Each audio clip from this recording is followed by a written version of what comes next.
Hey YouTube, Logan with Hideaway Homestead here, coming to you today with a video on aquaculture, but gonna start out with my duck here. I just got done processing several ducks.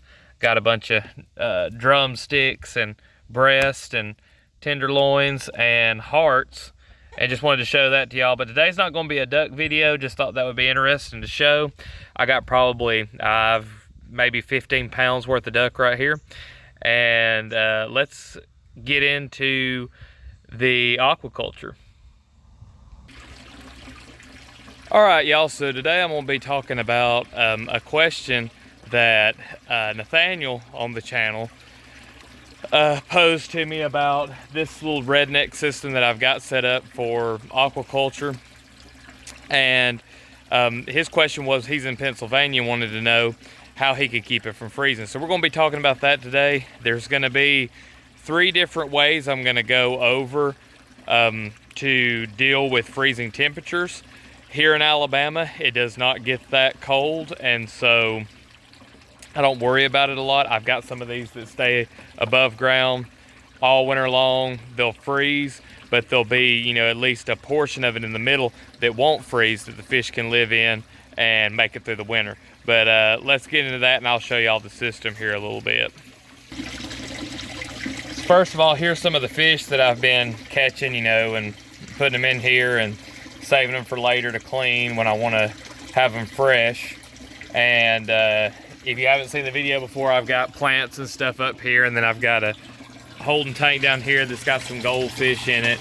But these IBC totes are anywhere from about 275 to 300, I think 25 gallons, somewhere around in there. And if you live in a place where it freezes, you have like a really hard freeze, a lot of stuff that's above ground is just gonna freeze solid. That's just the reality of it. So if you're not like in the southeast or, you know, southwest in the US anyway, you're probably gonna have issues with freezing temperatures. Now there's 3 ways to mitigate this.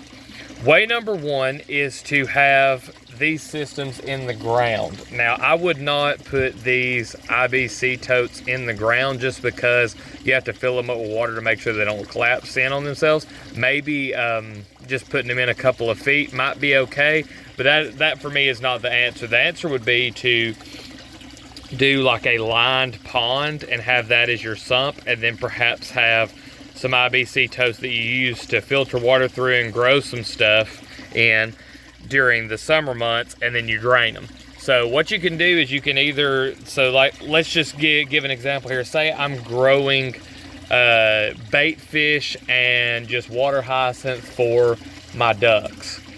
I could totally have an aquarium inside that I could keep some of the bait fish in and some of the water hyacinth, and I can move those in every year, which is something I'm probably going to do with my system.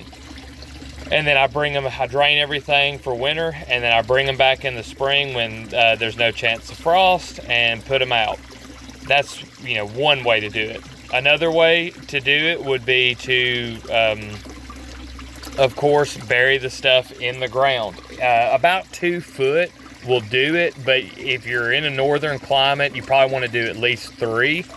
And that will keep everything from freezing.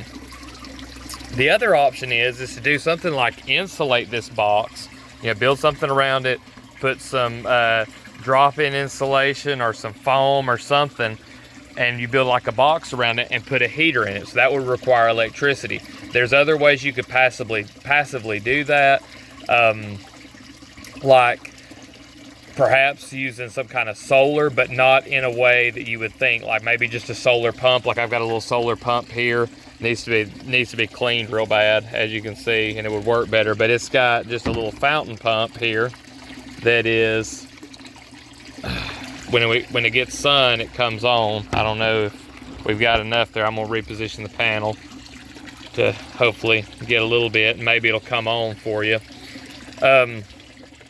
But you can do something solar with a pump to pump it up into a passive water heater, like, you know, with coils that, you know, sit in the sun. There we go, it's coming on. And you can do something like that to push the water through and keep it warm, or, you know, put it in a greenhouse. So you got that. And, you know, I mean, there's a million different ways to do it, but really and truly, the only ways that you're going to be able to keep a system like this from freezing is, one, using the thermal energy from the ground, or using electricity, or just shutting it down for the winter and bringing some of your stuff inside, or starting anew every year, which is okay to do. I mean, there's tons of ways to do this, but wintertime, really, you just want to be able to keep a portion of the pond or container of water from freezing. It just needs to be a portion. So I hope that was some good ideas. I can't really go super deep into the subject just because there's so many different ways you could do that, but hopefully that gets you thinking. Nathaniel, thank you for the question. It really helps me with videos when y'all give me ideas and suggestions on things that you want to know. I make these videos for the viewers, not really for myself, and so anything that can be helpful and anything that you want to see, I love to hear about that, because it gives me ideas for videos, and I know I'm making something that at least somebody will enjoy.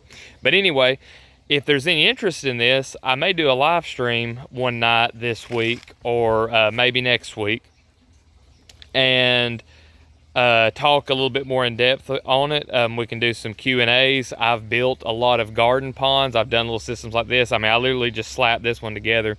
I've done a little bit of aquaponics, and so if there's any interest in going into a deep dive on this, y'all let me know, and we'll do a live stream and hang out and, you know, just talk shop about ponds and stuff. So if you enjoyed the video or found any value in it, go ahead and leave a like. If you've got any questions or comments, leave those down below. And if you haven't subscribed to the channel already, go ahead and do so.